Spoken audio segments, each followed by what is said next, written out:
A poor girl was challenged to fix a car that everyone said was beyond repair. But upon touching the machine, she revealed something bigger, a web of fraud hidden beneath the shiny bodywork. Alone, she uncovered a scheme involving businessmen and luxury repair shops. If this beautiful story of overcoming and love interested you, don't forget to subscribe to our channel and tell us which city you are watching from. The sun was already burning hot on the Chicago asphalt when Hope opened her eyes beneath the awning of a closed auto parts store. Her 8 years of life had been lived entirely on the streets of Wicker Park, amid the smell of diesel fuel and the constant noise of engines passing along the busy Theodore Avenue. She had no last name, no family that she knew of, and her only memories of protection came from shopkeepers who sometimes gave her a piece of bread or allowed her to sleep near their shops. That morning, like every other, Hope got up with her stomach growling and her bare feet already accustomed to the hot asphalt. Her curly hair was tangled, and her pink t-shirt, which must have been pretty once, now had more holes than fabric. But there was something different about her that caught attention. Her brown eyes shone with an intense curiosity, always observing, always learning. From a very young age, Hope discovered she had a special connection with cars. While other street children played with pieces of cardboard or chased kites, she hid among piles of old tires in Joe's garage 2 blocks away. The old mechanic never kicked her out, but he never invited her to stay either. It was a silent tolerance that she respected, keeping as quiet as a mouse, absorbing every sound, every gesture, every explanation he gave to customers. That's how she learned to distinguish the rumble of a V8 engine from the whisper of a 1.0 engine. She could tell when a car had an ignition system problem just by the sound of the starter. Her small, agile hands had already handled screwdrivers and pliers she found lying on the ground, taking apart empty cans and pieces of metal as if they were complex toys. On that particular day, Hope walked through the city hungrier than usual. She had spent 2 days eating only the leftovers of a sandwich that a compassionate woman had given her in the square. Her weak legs took her through streets she didn't know well, until she found herself in front of something she had never imagined existed. Premium Cars Dealership, a palace of glass and stainless steel where dozens of new cars gleamed under powerful lights. Hope stopped on the sidewalk, hypnotized.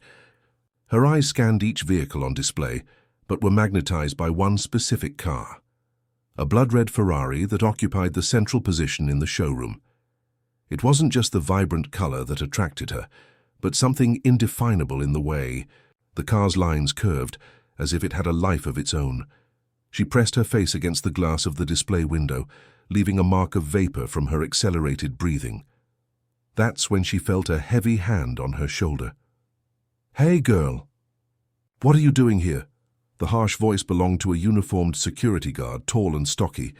Beside him, another security guard approached with an unfriendly face. Hope turned around, startled, but didn't run. There was something about that place that held her, an invisible force she couldn't explain. "Just looking, mister," she said in a low but firm voice. "I'm not doing anything wrong. Street kids can't stay here, understand? You're scaring away the customers. Go on, get out of here before I call the police." The second security guard crossed his arms, agreeing with his colleague. "That's right. This isn't a place for beggars. There are plenty of stores around that accept handouts. Go look somewhere else." Hope felt tears burning her eyes, but she didn't let them fall. She was used to humiliation, but this time it hurt differently. She wasn't asking for anything, she just wanted to look. She started to move away when a male voice, deep and imposing, echoed behind the security guards. "Wait a moment." Everyone turned to see a man of about 50 walking toward them. He wore an impeccable navy blue suit, and his graying hair was perfectly combed. His blue eyes had an intensity that made people pay attention when he spoke. It was Richard Sanders, the owner of the dealership and one of the most respected businessmen in the automotive sector in Chicago. "Excuse me," said Richard, addressing Hope directly, completely ignoring the security guards. "Were you looking at the Ferrari?" Hope nodded timidly, unsure if it was a trick. "And what did you think of it?" asked Richard, genuinely curious. It's the most beautiful car I've ever seen in my life," she replied, her voice still low but filled with sincerity. "It seems like it has a soul." Richard raised his eyebrows, surprised by the answer. Soul? Interesting. And do you understand cars? A little bit, said Hope, gaining confidence. I know when an engine is sick just by listening. I know when the problem is in the ignition, in the injection, in the electrical system. The security guards exchanged skeptical glances, but Richard was intrigued. There was something about the way the girl spoke that caught his attention. It wasn't boasting or an attempt to impress. It was genuine knowledge. At that moment, a car approached the dealership parking lot, making a strange noise. It was a black BMW, recent model, but clearly with mechanical problems. The engine was coughing and sputtering, and when the driver tried to park, the car died. "Damn it!" exclaimed the man, getting out of the BMW. He was a known client of Richard's, Dr. Frank Anderson, a successful cardiologist. "Richard, this car has been giving me headaches for weeks. I've taken it to 3 different shops and nobody can figure out what it is." Richard approached the client to greet him, but Hope couldn't help herself. She approached the BMW and stood next to the hood, listening intently. "Girl, get away from there," reprimanded one of the security guards, but Richard raised his hand, asking for silence.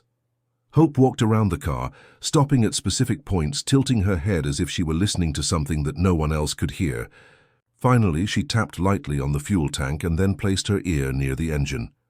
"The problem isn't mechanical," she said, surprising everyone. "It's adulterated fuel. The engine is trying to compensate for the bad mixture. That's why it sputters.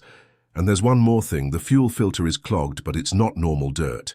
It's residue from excess alcohol." Dr. Anderson looked at the girl as if she had just spoken in a foreign language. "What do you mean, adulterated fuel?" "The gas station where you fill up is mixing too much alcohol in the gasoline," Hope explained. "Naturally. My nose recognizes the smell, and the filter needs to be changed, but there's no point in just changing it if you keep filling up there." Richard and Dr. Anderson exchanged incredulous looks. The doctor said, "But the shops I went to said it was a problem in the injection system. They wanted to replace expensive parts." "So you don't need to replace anything," said Hope. "You just need to clean the system, change the filter, and fill up at another station. In 2 weeks, the car will be back to normal." Dr. Anderson was silent for a few seconds, processing the information. Then he turned to Richard. "Do you know this girl?" "I just met her," Richard replied, still impressed. "Hope, how did you learn this?" "I learned by myself, watching at Mr. Joe's garage, and also because I've seen this problem before. When I was younger, an identical car was stuck on the street for weeks making the same noise. The owner tried everything until he discovered it was the fuel. The silence that followed was broken only by the sound of traffic from the street." Richard looked at that skinny girl, in torn clothes and bare feet, who had just diagnosed a problem that experienced mechanics couldn't solve. "Dr. Anderson," said Richard after a few moments, "what if we test Hope's theory? If she's right, I'll pay for the repairs. If she's wrong, well, you have nothing to lose." The doctor agreed, still skeptical but curious. It was then that Richard made a decision that would change the course of that morning, that week, and possibly many lives. "Hope," he said, looking directly into the girl's eyes, "I have a proposal for you." Hope looked at Richard with a mixture of curiosity and apprehension. In her 8 years of life, few people had addressed her seriously, and never had someone so well-dressed and important shown genuine interest in what she had to say. "What kind of proposal, Mr. Richard?" she asked, using the respectful form of address she had learned on the streets. Richard smiled slightly at hearing the Mr. before his name. "I'm going to show you something. Come with me." He gestured for the security guards to step back and began walking toward the back of the dealership, indicating that Hope should follow him. Dr. Anderson, still intrigued by the girl's diagnosis of his BMW, decided to accompany the group to see how the situation would unfold. They passed through the main showroom, where other salespeople and employees stopped to observe the unusual scene. The boss, walking alongside a street girl, treating her as if she were an important customer. Hope felt all eyes on her, but kept her focus on Richard, trying to understand where this was going. They arrived at a restricted area of the dealership, where cars that needed specialized repairs or technical evaluation were kept. It was a spacious area with modern equipment and several bays for maintenance, but it was a specific car isolated in a corner that caught everyone's attention. It was a 1967 Chevrolet Impala, dark green with chrome details, a true automotive relic. Even to the untrained eye, it was possible to see that it was a special vehicle, but it was also clear that something wasn't right. The paint was immaculate, the leather interior looked new, but there was an aura of sadness around the car, as if it were asleep against its will. "This car," began Richard with a voice full of emotion, "belonged to my great-grandfather, then to my grandfather, then to my father. It came to me as a family inheritance. It's more than an automobile, it's part of our history." Hope approached the Impala, immediately fascinated. Her small hands lightly touched the body, as if she were greeting an old friend. "2 years ago," continued Richard, "I decided to restore it completely. I wanted it to roar again like in my great-grandfather's time. I hired the best mechanics in Chicago, spent a fortune on original imported parts. It seemed that everything had turned out right, but when we tried to start it for the first time, after the restoration—" Richard made a dramatic pause, looking at the car with frustration. "The engine started, but it wasn't the same sound. It lacked soul, it lacked personality. It was as if we had taken the life out of it instead of returning it." Since then, 7 different mechanics have tried to solve the problem. They all said that technically it's perfect, but I know it's not. My heart knows it's not. Hope walked around the Impala, observing every detail with the attention she normally dedicated to cars in Joe's garage. She noticed small imperfections that would go unnoticed by most people: a slightly misaligned wire, a clamp that wasn't in the exact place, the different sound the metal made when touched. "Can I sit in the driver's seat?" she asked. "Of course," replied Richard, opening the door for her. Hope got into the car and immediately felt that something was wrong. The seat was in the correct position, the steering wheel responded well, but there was a subtle disharmony that she couldn't yet identify. She put her hands on the steering wheel and closed her eyes, as if she were trying to feel what the car wanted to tell her. "Can I try to start it?" she asked. Richard hesitated for a moment. That car represented so much to him, and handing the key to an 8-year-old girl seemed crazy. But there was something about her seriousness, the way she treated the vehicle with respect, that made him trust. "You can try." Hope turned the key and the engine came to life, but as Richard had described, the sound wasn't right. It was technically correct, but it lacked soul. She turned off the engine and got out of the car, walking to the hood. "Can I open it?" she asked. "Feel free." When Hope lifted the hood, her eyes lit up. There was a V8 engine, immaculate, with all parts shining like new. But to her it was like looking at a puzzle with missing pieces. She began to examine each component, lightly touching the wires, hoses, connectors. "Mr. Richard," she said after a few minutes, "can I ask a question?" "About your great-grandfather?" The question caught Richard by surprise. "You can, of course." "What was he like? I mean, as a person?" Richard smiled, memories surfacing. "My great-grandfather Anthony was a simple man, but very wise. He said that cars had their own personality, that each one had its moods and preferences. He always adjusted everything by eye, never exactly followed the technical specifications." "And did he work on this car by himself?" "Yes, always. He said he knew every screw, every wire. When I was little, he would take me for rides in this Impala and always stop at a friendly garage to fix something. He said the car talked to him." Hope nodded, as if that information confirmed her suspicions. "The problem is that your great-grandfather made his own adjustments, in his own way, and when they did the restoration, they put everything exactly right, following the factory manual. But this car hasn't operated according to the manual for decades. It got used to your great-grandfather's way." Dr. Anderson, who had remained silent observing everything, approached, intrigued. "What do you mean, girl? A car can't get used to anything." "Yes, it can," replied Hope with conviction. "Especially old cars. They adapt to small defects, to the owner's habits. After so long, these adaptations become part of the car's personality. If you correct everything at once, it's like changing a person's personality. Richard was dumbfounded. This girl was describing exactly what he felt but couldn't explain. So, do you think you can... he began but was interrupted. I need to hear stories about your great-grandfather, said Hope. I need to know what his habits were, how he drove, what he did differently. Only then can I try to return the car's personality. It was then that an unexpected figure appeared. A tall man with white hair and a gentle look walked toward the group. He wore expensive clothes but without ostentation, and there was a natural elegance about him that drew attention. Richard, my son, said the man, excuse me for interrupting, but I came to get news about my old Impala. Grandpa Anthony, exclaimed Richard, surprised and happy. I wasn't expecting you today. Hope's eyes widened. This was Anthony Sanders, Jr., grandson of Richard's great-grandfather, and therefore Richard's grandfather. But for her, more important than the family lineage was the fact that he had probably ridden in that Impala when he was young and could have the answers she needed. Grandpa, this is Hope, said Richard, making the introductions.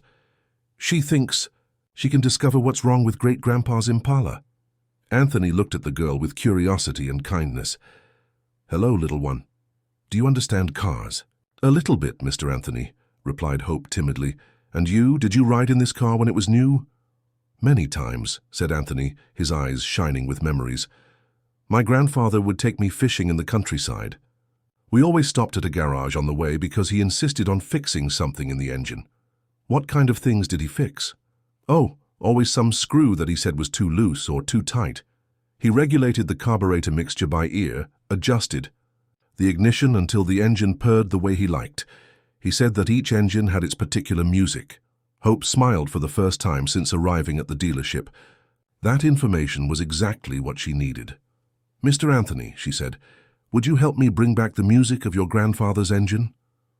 Anthony Sanders, Jr. looked at Hope with a smile that mixed surprise and tenderness. It had been decades since anyone had spoken about the Impala using the same poetic language his grandfather used to use. Of course I'll help, girl. But tell me something. How do you know that the problem is in the engine's personality and not in a specific part? Hope approached the car again, placing her hand on the hood as if she were feeling the temperature of a person with a fever. Because it's not sick, Mr. Anthony. It's sad. When an engine is sick, it makes strange noises, vibrates where it shouldn't, or doesn't start. But this one starts fine, just without joy. It's like a person who's lost their smile. Dr. Anderson, who had been following the conversation, shook his head impressively. In more than 20 years of medicine, I've seen many patients like that. Technically healthy, but with no life in their eyes. Exactly, exclaimed Hope, excited to have found someone who understood her comparison. That's why I need to know how Mr. Richard's great-grandfather treated the car. Each car has its preferences, and this one has lived for so long the way the great-grandfather liked it that it has forgotten how to be any other way. Anthony approached the Impala and passed his hand lovingly over the body. My grandfather. Anthony was a special man. He said he learned about engines in the war when he worked keeping army vehicles running with improvised parts and intuition. How so? Asked Hope, totally absorbed in the story. He used to say that in the war there were no instruction manuals or original parts. He had to make engines work with whatever was available. I learned from him that sometimes an engine needs a small defect to function perfectly. Richard frowned. What do you mean, Grandpa, a defect? For example, explained Anthony, he always left the carburetor mixture a little richer than the manual said. He said the engine breathed better that way. And the ignition, he delayed it a couple of degrees from what was recommended. Hope clapped her hands, excited. I knew it. That's why the engine is lifeless. In the restoration, you fixed everything exactly right, but the engine was used to great-grandpa's little ways. But that doesn't make technical sense, protested. Dr. Anderson, an engine should work better following the correct specifications. Doctor, said Hope patiently, have you ever seen an elderly person who has worn glasses for 50 years trying to see without them? Even if their vision has improved, they can't adapt. This engine has used great-grandpa's glasses for so long that it doesn't know how to function without them anymore. The explanation made sense to everyone present. Richard looked at the girl with growing admiration. It wasn't just her technical knowledge that impressed him, but her ability to understand the soul of machines in a way he had never encountered in any professional mechanic. "Hope," said Richard, "I'm going to make a proposal. If you can make this Impala roar again like in my great-grandfather's time, I'll offer you a job here at the dealership. Not just any job, but an opportunity to learn everything about cars, to study, to have a home, food." Hope's eyes filled with tears, but she wiped them away quickly. She didn't want to show weakness at this crucial moment. "And if I can't?" she asked. "If you can't, I'll still find a way to help you, but I'm sure you will succeed." At that moment, a young man, tall and strong, wearing blue coveralls, arrived at the garage. It was Kyle Smith, one of the most experienced mechanics at the dealership, who had been called to supervise the girl's work. "Richard," said Kyle with a respectful tone but clearly skeptical, "are you sure about this? 7 different mechanics have already tried to solve this problem. How is a child going to succeed?" "Kyle," Richard replied firmly, "sometimes experience can blind us to simple solutions. Hope has a fresh perspective, without bias." Kyle sighed and approached the group. He was a good man, but proud of his profession and knowledge. He couldn't understand how his boss could place so much trust in a street girl. "All right," he said, "but I'm staying here to supervise. If she does anything wrong that could damage the engine—" "You can stay, Mr. Kyle," said Hope simply. "I like it when someone experienced stays close to help me if I need it." The girl's humility disarmed the mechanic. He had prepared to face arrogance, but found a child genuinely interested in learning and collaborating. "Mr. Anthony," continued Hope, "can you tell me more about how your great-grandfather worked on the car? Every detail could be important." Anthony pulled up a chair and sat next to the Impala, as if he were going to tell a story to a beloved granddaughter. "My grandfather had some interesting habits. For example, he always said that this engine liked to wake up slowly. He never stepped on the accelerator right after starting it. He would stay in idle for about 2 minutes talking to the car." "Talking?" asked Dr. Anderson, amused. "Yes, he talked to the car as if it were a horse. 'Good morning, old boy, are we going to work today?' Things like that.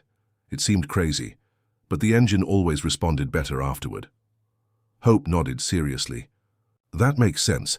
Old engines need to warm up properly, and 2 minutes at idle allows the oil to circulate well before demanding effort from the machine."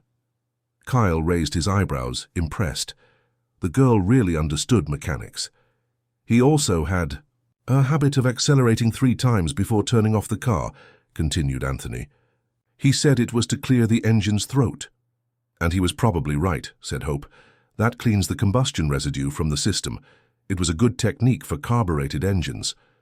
Anthony smiled, remembering more details. "Oh, and he always checked the tension of the alternator belt by pressing it with his finger. He said it had to have exactly the flexibility of a tuned violin string." "Perfect," exclaimed Hope. "Now I need to know about the engine tuning. How did he regulate the carburetor mixture?" "He did it by ear. He would start the engine, fiddle with the adjustment screws until the rumble was what he considered perfect. He said each engine had its own music, and that the secret was to find the right tuning." Hope approached the engine and began examining the carburetor. It was a modern piece, installed during the restoration, but maintaining the characteristics of the original. "Mr. Kyle," she said, "do you have the tools to adjust a carburetor?" Kyle hesitated. Adjusting a carburetor was delicate work that required experience, but there was something about the girl's confidence that made him decide to trust. "I do. But do you know how to work with this?" "I learned by watching Mr. Joe do it several times. And Mr. Anthony can guide me if I'm doing something wrong." Kyle brought the necessary tools, and Hope began to work. Her small hands were perfect for reaching the adjustment screws in tight places. With precise and confident movements, she began to adjust the fuel mixture. "Now I need to start the engine to listen," she said. Richard gave her the key, and the Impala came to life again. The sound was the same as before, but Hope began making small adjustments as she listened intently. "Mr. Anthony," she shouted over the noise of the engine, Do you remember what the sound was like when your great-grandfather drove it? Anthony closed his eyes, concentrating on the memories. It was a deeper rumble, more velvety. This one is a bit high-pitched. Hope made a few more adjustments, and gradually the sound of the engine began to change. It became deeper, more harmonic. Anthony opened his eyes, surprised. It's getting better. Keep going. Dr. Anderson watched, fascinated. How does she know exactly what to do? She's listening with her heart, replied Anthony, just like my grandfather did. After a few more minutes of fine adjustments, Hope turned off the engine and smiled. That's it. Now let's test the ignition. Mr. Kyle, do you have a timing light? Kyle was increasingly impressed. The girl knew about tools that many inexperienced mechanics didn't even know existed. Kyle brought the timing light, a tool that uses intermittent light to verify the exact point of the engine's ignition. It was equipment that required technical knowledge to be used correctly, and he was curious to see how the girl would proceed. Mr. Kyle, can you show me how to connect it? Asked Hope humbly. I saw Mr. Joe use one once, but I want to be sure I'm doing it right. Kyle was surprised by the maturity of the question. Many inexperienced mechanics tried to pretend they knew everything, but Hope had the wisdom to ask when she had doubts. Of course, girl, it's like this. This clamp goes on the cable of spark plug number 1, this wire goes to the positive battery terminal, and you point the light here at the mark on the crankshaft pulley. Hope observed each step attentively, asking specific questions about details that Kyle didn't even imagine a child would notice. I understand. And that mark on the pulley, it has to be aligned with which point when the light flashes? Normally with 0 degrees, which is top dead center, but depending on the adjustment, it can be a few degrees before or after, right? Completed Hope. Mr. Anthony said that his great-grandfather delayed it 2 degrees from what was recommended. Kyle nodded, impressed. The girl really understood what she was doing. Hope started the engine again and began using the timing light. The intermittent light created a hypnotic effect, making the pulley appear motionless while spinning at high speed. She observed the position of the mark and then began making small adjustments to the distributor. Mr. Anthony, she shouted over the noise of the engine, when your great-grandfather did this, did he test it by driving or just by listening to the stationary engine? He always took a drive around the block, replied Anthony. He said a stationary engine doesn't tell the whole truth. Hope turned off the engine and looked at Richard. Can I take a drive around the block? I need to feel how the car is behaving. Richard hesitated. Letting an 8-year-old girl drive his most precious car seemed like complete madness. But Dr. Anderson stepped forward. Richard, I'll go with her. I'll sit in the passenger seat and take over if there's any problem. I'll go too, said Kyle. In the back seat, that way we have 2 experienced people supervising. Anthony approached Hope and said quietly, My child, do you know how to drive? I've driven a few times in Mr. Joe's garage, she replied, also, quietly. Just to move cars around, but I know how to shift gears and use the pedals. Richard made a decision that he knew would be either brilliant or completely insane. All right, but you stay alert, and if anything strange happens, take over the wheel immediately. Hope got into the driver's seat of the Impala, adjusted the seat to be able to reach the pedals comfortably, and checked the mirrors. Her movements were careful and precise, revealing that she really had some experience behind the wheel. Dr. Anderson settled in beside her, ready to intervene if necessary. Kyle sat in the back, still not completely believing what was happening. Ready? Asked Hope. Ready, the 2 men answered in unison. Hope turned the key, and the engine came to life. It was already noticeable that the sound was different, more full-bodied and harmonic. She stayed in idle for 2 minutes, exactly as Anthony had described his great-grandfather doing. It's warming up, she explained. I can feel that the temperature is rising at just the right rate. Then, with extreme care, she engaged first gear and began to move the car. The Impala responded smoothly, without jerks or hesitation. How is the clutch pedal? Asked Dr. Anderson. Perfect, replied Hope, concentrated, and the gearbox is shifting smoothly. The engine is happy. They left the dealership lot and entered the street. Hope drove with an impressive serenity for her age. shifting gears at the right moment, respecting the appropriate speed. "Now I'm going to test the acceleration," she said, pressing a little more on the accelerator. The engine responded with a deep and powerful roar, but it still wasn't exactly the sound she was looking for. "It's still not right," she murmured. "Something's missing." They completed the block and returned to the dealership. Hope parked the car with precision and turned off the engine but remained seated for a few moments, thoughtful. "What is it?" asked Kyle.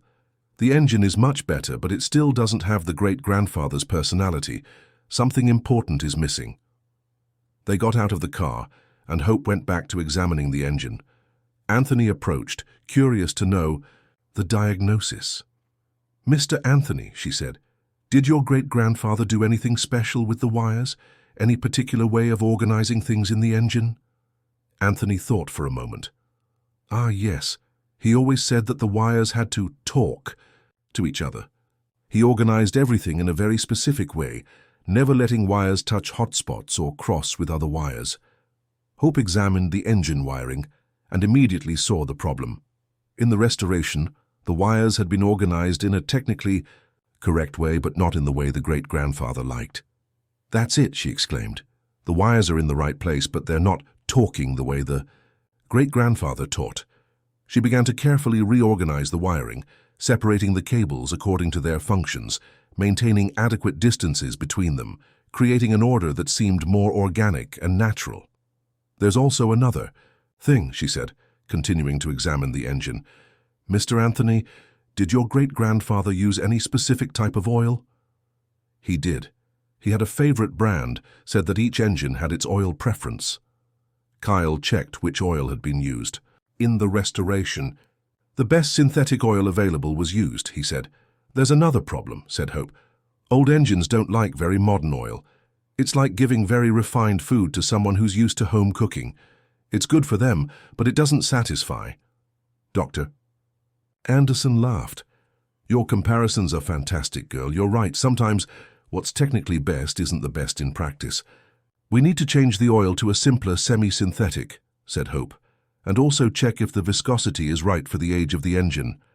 Kyle went to get the appropriate oil, while Hope finished organizing the wiring. When he returned, she supervised the oil change, checking the color and consistency of the lubricant coming out of the engine. "This synthetic oil was too clean," she observed. "The old engine needs an oil that has a little more personality." After everything was changed and reorganized, Hope asked to start the engine again. This time, when the Impala came to life, the sound was completely different. It was a deep, velvety rumble, full of personality. The engine vibrated with a hypnotic regularity, singing a song that seemed to come from the heart of the machine. Anthony's eyes widened and tears began to stream down his face. "My God," he whispered. "It's exactly the sound I remembered. Exactly. Like when I was a child and my grandfather took me fishing." Richard was too emotional to speak. That sound brought back memories of when he was small and his grandfather took him for rides in that same car. It was as if the ghost of his great-grandfather had returned to visit the family. Dr. Anderson shook his head, incredulous. "How is it possible? It's the same engine, the same parts, but now it seems like a completely different car." "Because now it's happy," said Hope simply. "Now it remembers who it is." Kyle approached the girl and said, "Hope, in 20 years of profession, I've never seen anything like it. You didn't just fix an engine, you gave back its soul." At that moment, other people began to approach. Dealership employees, customers who were in the showroom, all attracted by the unmistakable sound of the Impala functioning perfectly. Among them was an elegant woman, approximately 40 years old, whom Hope didn't know. It was Marianne Sanders, Richard's daughter and Anthony's granddaughter, who had just arrived to visit the family. "Dad," said Marianne, moved, "it's impossible." "This is the sound of great-grandpa's car. How did you manage it?" "It wasn't us," replied Richard, placing his hand on Hope's shoulder. "It was her. This extraordinary girl accomplished what 7 professional mechanics couldn't." Marianne looked at Hope with curiosity and affection. "What's your name, little one?" "Hope, ma'am." "And where did you learn so much about cars?" "On the street, watching and learning on my own." Marianne exchanged a meaningful look with her father. She was a child psychologist and immediately realized there was much more to this girl's story than appeared. But before she could ask more questions, something unexpected happened. A man of simple appearance, wearing faded blue coveralls and carrying a tool bag, appeared at the entrance to the service area. It was Joseph Smith, the owner of the garage where Hope had learned by watching from hiding. His eyes scanned the group until he found the girl. "Hope," he shouted, with a mixture of relief and concern. "Girl, I've been looking for you since yesterday. Where have you been?" Hope ran to hug Joe, the man who, without knowing it, had been her silent teacher all these years. "Mr. Joe! How did you find me here?" "I received a strange call," he explained, still breathless. "A Dr. Frank called me, said he needed to confirm some things about adulterated fuel and that a girl had mentioned my garage." Dr. Anderson approached. "It was me. After we tested Hope's theory about my BMW, I needed to confirm that she really frequented your garage. I hope I didn't cause any problems." "No problem at all, Doctor. But I was worried when I heard that Hope was here. Has she been causing trouble for you?" "Trouble?" laughed Richard. "Mr. Smith, this girl just performed a miracle. She managed to restore the soul of a car that experienced mechanics couldn't fix." Joseph looked at the Impala still running, and his eyes lit up with recognition. "My goodness! This is an original 67, isn't it? And by the sound, it's working perfectly." "It was Hope who fixed it," said Kyle, who had developed a deep respect for the girl. "She has a gift that I've never seen in anyone." Joseph smiled with pride, but also with a sadness that Hope immediately noticed. "Mr. Joe, did something happen at the garage?" The mechanic hesitated, looking at all the important people around. "Hope you know you can always stay near my garage, but I need to tell you something." Marianne, with her sensitivity as a psychologist, realized it would be better to give privacy for the conversation. "How about we sit over there?" she suggested, indicating a more reserved corner. Joseph, Hope, and Marianne moved a little away from the group, but Richard and Anthony stayed close, concerned about the girl they had already adopted in their hearts. "Hope," Joseph began carefully, "remember how you always asked me if I knew your parents?" Hope's eyes widened. "Did you discover something?" "Yes, I did, and it wasn't easy to accept." Joseph took a deep breath. "Your mother's name was Mary Hope Smith. She was my daughter." The silence that followed was deafening. Hope looked at Joseph as if she were trying to process words in a foreign language. "What do you mean, your daughter?" "Mary was my only daughter. She got involved with a boy when she was 17, got pregnant, and I was cruel to her, Hope. I kicked her out of the house, said terrible things. I was too proud, too stubborn to accept that my daughter had lost her way." Tears flowed freely down the mechanic's face. She tried to come back several times, but I was blind with anger and shame, until the day I found out that she was no longer with us. Hope felt the world spinning around her. So you are. I'm your grandfather, girl. And I've hated myself all these years for kicking out my daughter when she needed me most." Marianne approached and placed her hand on Hope's shoulder, offering emotional support. "That's why," continued Joseph, "when you showed up at my garage a few years ago, I let you stay. There was something about you that reminded me of her. But it took time to put the pieces together and be sure." "How did you find out?" "Your hands, Hope. You have the same hands as your mother, and the same passion for engines. Mary loved cars from a young age, always wanted to learn mechanics, but I thought it wasn't for girls." Hope was in shock, trying to process that the man she had admired for years was her own grandfather. "And my father?" she asked with a choked voice. "Your father's name was Charlie. He was a good young man, hard-working, but I didn't want to know that at the time. After Mary died in childbirth, he kept you for a while, but he wasn't in a position to raise a child alone. That's when you disappeared. Still a baby." "Disappeared? How?" Joseph hesitated, clearly reluctant to tell this part of the story. "Charlie left you with a woman who said she could take care of you temporarily. But that woman, she wasn't trustworthy. When he came back to get you, she had disappeared with you." "And where is my father now?" Charlie never stopped looking for you. Hope. All these years he continued searching.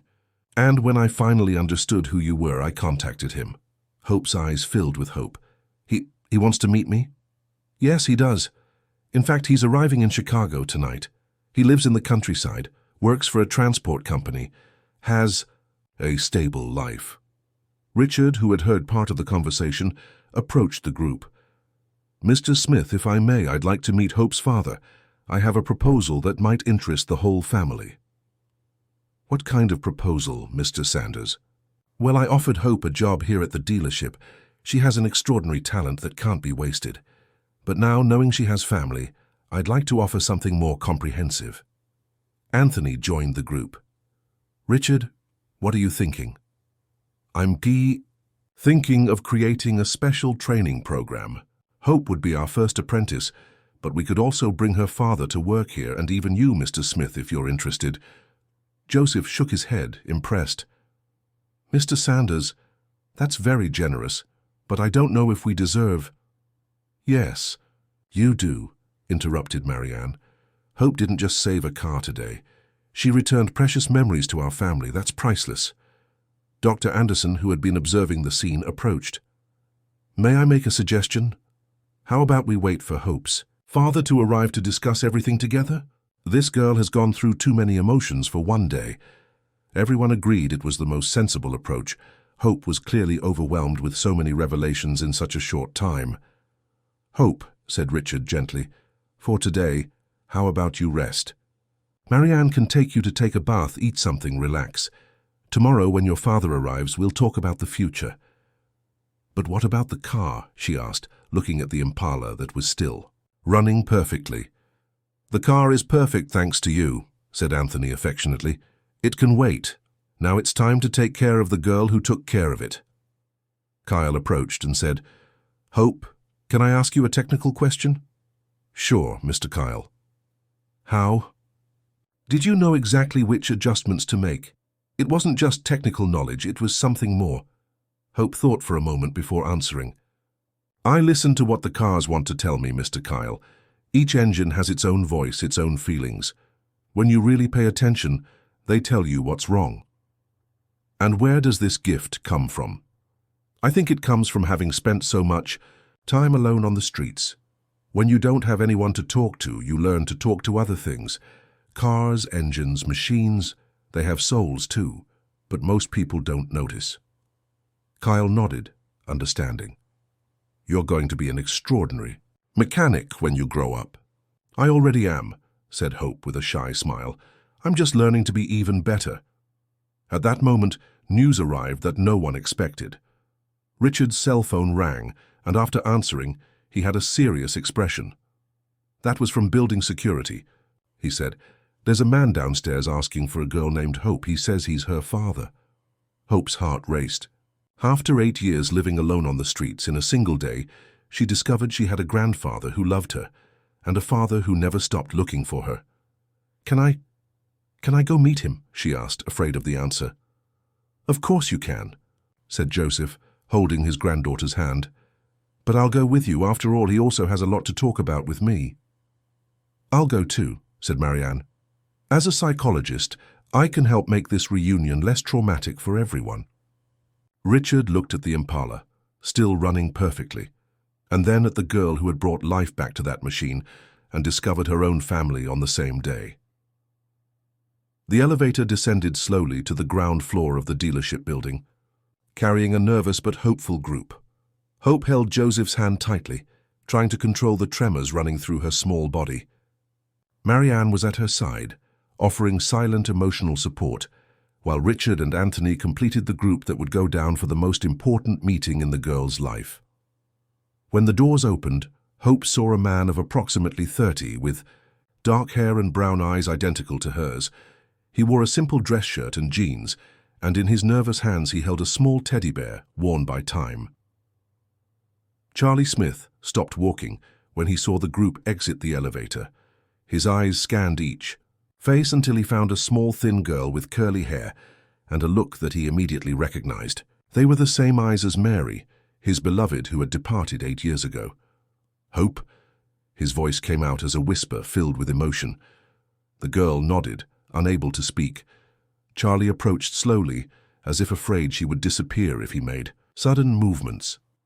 "My daughter," he said, kneeling to be at her height. "I've looked for you for so long." Joseph stepped forward, clearly emotional and nervous. "Charlie, it's me, Joseph, Mary's father." Charlie stood up and looked at the mechanic for a long moment. "Mr. Smith, after so many years. Charlie, I need to ask your forgiveness for the way I treated you and Mary. If I hadn't been so proud and stubborn, none of this would have happened." Charlie took a deep breath. "Mr. Smith, that's in the past. The important thing is that we found our girl." He turned to Hope again, extending the teddy bear. "This belonged to your mother when she was little. I kept it to give to you when I found you." Hope took the bear carefully, as if it were made of crystal. "What's his name?" "Courage," replied Charlie.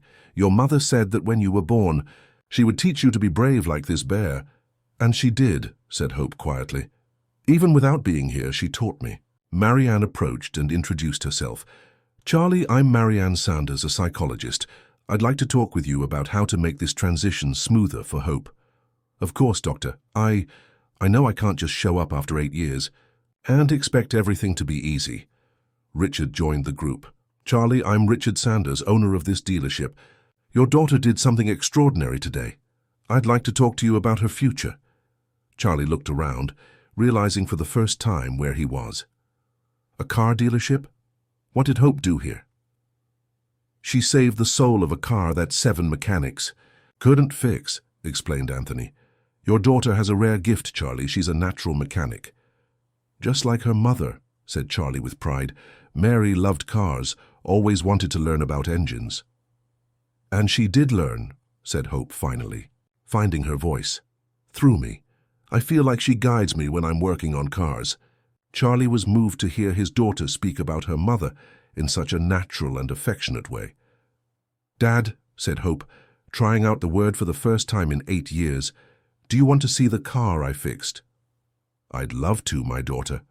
The group went back up to the garage where the Impala was still running perfectly. When Charlie heard the sound of the engine, his eyes widened. "My God, what is that sound?" "It sounds like music." "It is music," said Hope. "Each engine has its own music. I just helped this one remember its own." Charlie approached the car and Hope began to explain the entire process she had followed to restore the engine's personality.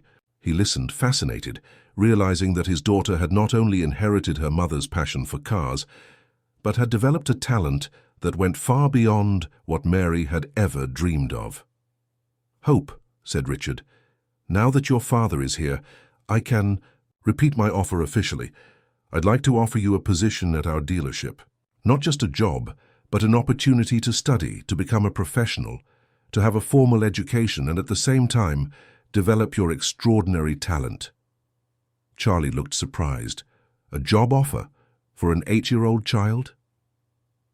"A future offer," corrected Marianne. "Richard is talking about a special training program. Hope would study normally like any child, but would also have specialized technical training here." "And there's more," added Richard. "I'm offering a position for you, too, Charlie. And for Mr. Smith if you want. A chance to work together as a family."